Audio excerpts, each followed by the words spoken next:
Hello friend, अस्सलाम वालेकुम। ये बिजनेस एंड इंडस्ट्रियल लॉ पढ़ाए जा रहे हैं, फैक्ट्री एक्ट पढ़ाया जा रहा है आज की वीडियो के अंदर। आइए स्टार्ट करते हैं आज की वीडियो को।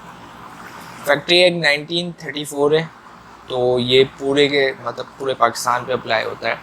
1934 certificate surgeons a certificate of fitness for employment granted by an authorized practitioner shall be valid for a period of कितने के लिए 3 months unless it is confirmed by the certification surgeon him after examination of person।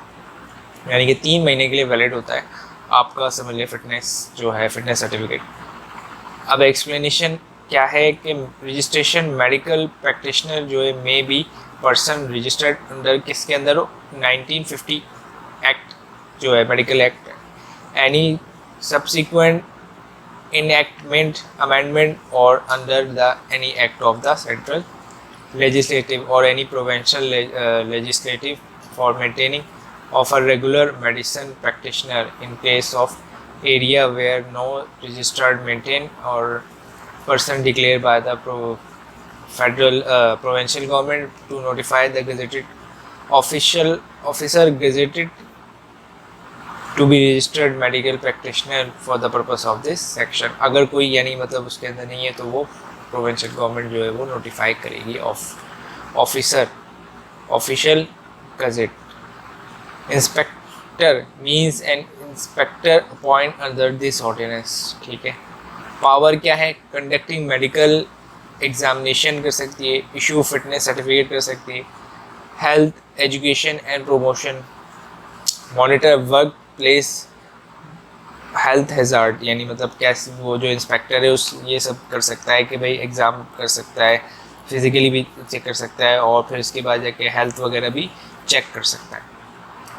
और advisory role भी दे सकता है कि भाई ये चीज़ को इम्प्रूव कर लो, रिकॉर्ड कीपिंग भी कर सकता है, cooperation with authorities, period inspection वगैरह ये सारे काम करेगा। Provisional related to health cleanness, ठीक है,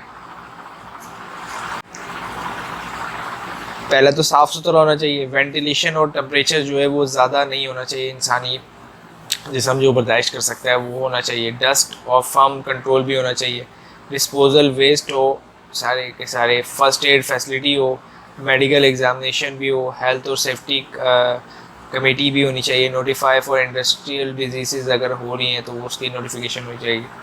ठीक है, provision related to safety and welfare, ठीक है, फैंसी ऑफ मशीनरी हो, work on or near machinery in motion है, एम्प्लॉयमेंट ऑफ यंग पर्सन और डेंजरस मशीन है, precaution against for danger from and gases fumes and gases, handling and storing of hazardous substance वगैरह, या जैसे कोई जहरीली gas वगैरह हो, और provision of personal protective equipment, जो भी इक्विपमेंट है फैसिलिटी वो दिया है, और वेलफेयर फैसिलिटी वगैरह सब दी जाए।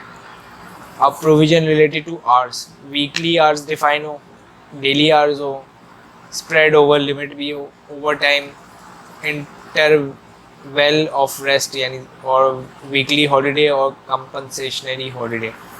अब यानी कि मतलब ओवर टाइम दिया जा रहा है, वीकली हॉलीडे मतलब संडे की छुट्टी, या अगर किसी फैक्ट्री के अंदर सैटरडे संडे छुट्टी होती है तो वो, और कंपलसेटरी जो हॉलीडेज़ होती है, समझ लें आप 12 दिन की छुट्टी जो एनुअल लीव वगैरह कहते हैं, वो सारी चीज़ें दी जा रही है, नहीं दी जा रही। So special provision of regarding of women and children, तो prohibition of night work, women are generally prohibited for working factory between 10 PM to 6 AM except certain circumstances by law। अच्छा, वुमेन जो है वो उनका रात में काम करना, यानी रात 10 बजे से सुबह 6 बजे तक ये मना है। अगर कोई सर्कमस्टेंसेस हो जाए तो एक अलग बात है। Limit of work hour, women are not allowed to work in factory more than 9 hours in a day inclusive of rest वगैरह, यानी मतलब 9 घंटे से ज़्यादा किसी औरत से काम नहीं लिया जा सकता। इंटरवेंशन ऑफ रेस्ट, इसमें रेस्ट इंक्लूड है, एंड मील्स यानी कि खाने का टाइम और रेस्ट का टाइम जो है वो इंक्लूड है। Prohibition of over time, women can not be employed for over time ineffective, वो जो है वो ओवर टाइम भी और ख़वातीन से नहीं लिया जा सकता। Health and safety major, adequate provisions shall be made for health and safety of women, including cleanliness, ventilation, temperature control and protection for hygienic procedure, यानी कि मतलब उनकी हेल्थ का क्लीननेस, वेंटिलेशन वगैरह सब और टेम्परेचर वगैरह भी सारी चीज़ें का ध्यान रखा जाए।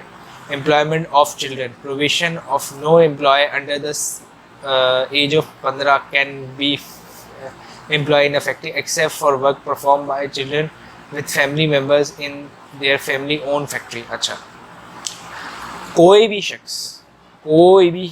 शख्स 15 साल से कम उम्र बच्चे को जॉब पे नहीं रख सकता, एम्प्लॉयमेंट नहीं दे सकता, ठीक है।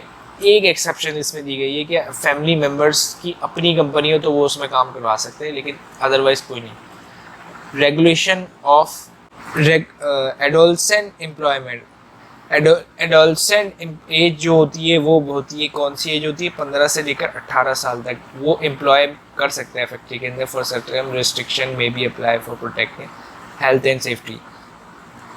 कुछ एहतियाती तदबीर के साथ जो एडोलसेंट बच्चा है या बच्चा कह लें या नौजवान है वो कर सकता है, जिसकी एज 15 से 18 साल है तो वो कर सकता है, लेकिन उसकी हेल्थ एंड सेफ्टी का ख्याल रखा जाएगा, ठीक है। Limit of work hour, adolescent cannot be work 7 घंटे से ज़्यादा नहीं कर सकता, जिसके अंदर उसका आराम का और खाने का टाइम शामिल है। प्रोहिबिशन होगा क्या, नाइट शिफ्ट उसको नहीं करवाई जा सकती, ठीक है, जिसमें क्या 7 बजे से शाम के 7 बजे से 6 बजे तक की ये उसको शिफ्ट नहीं करेगा। Prohibition of hazardous work act, prohibition the employment of worker and adolescent is certain hazardous process or occur as specified by law। जो भी यानी hazardous काम है, जो जैसे मिसाल दिए गैसेस का काम हो रहा है या कई केमिकल या एसिड वगैरह काम हो रहा है, तो वो वुमेन और एडोलसेंट लड़का जो भी है उसको ये काम नहीं दिया जा सकता, जो लॉ ने खुद बताए हैं। मैं उम्मीद करता हूँ ये वीडियो हेल्प करेगी आपकी एग्जामिनेशन प्रिपरेशन में। Thank you for watching this video and Allah हाफिज़।